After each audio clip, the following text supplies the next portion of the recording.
বলেন উকিল সাহেব।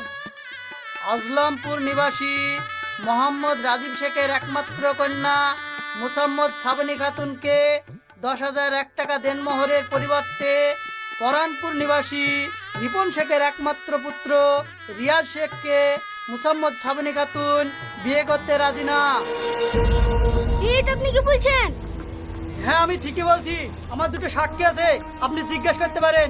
এমন কি ছেলের খাওয়া বাতাসাটা ছুরি ফেলে দিছে, আমার কপালে এসে লেগেছে। তাহলে মেয়ে খুব জল্লাদ নাকি? না না, আমার মেয়ে চলত না। আমি এক্ষুনি মেয়েকে বুঝে পড়ি, বিয়ের জন্য রাজি করাছি। আপনাকে আমি আগেই বলেছি আপনার মেয়েকে ভালোভাবে বোঝান। আমি কালো, আমাকে পছন্দ কিনা। এখন যদি আমার বিয়ে না হয় তাহলে আমার মান সম্মানটা কোথায় যাবে বলেন তো?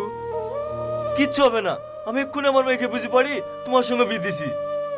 না না থাক, ও যখন বিয়ে করবো না বলেছে ওকে আর জোর করেন না, আমি নিজেই চলে যাচ্ছি। না না বাপ, তুমি জানো না, তুমি একটু বসো, আমি সব ঠিকঠাক করছি।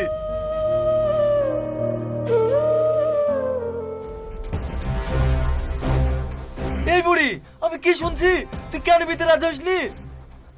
আব্বা, তোমাকে তুমি আগেই বলেছি ওই কালো ছেলেকে আমি বিয়ে করব না।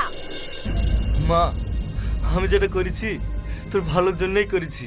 ছেলেটা কালো হতে পারে, কিন্তু অন্য ছেলেদের মতো নেশা করে না, মাস্টারি চাকরি করে, আবার অনেক জমি জায়গাও আছে।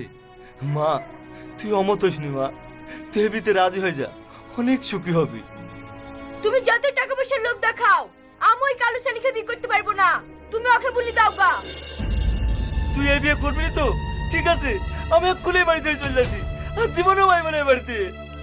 মধু, তুই আর জেদ করিসনি, ওই ছেলেটাকে বিয়ে করি ফেল। ও কালো বলে কি মানুষ না?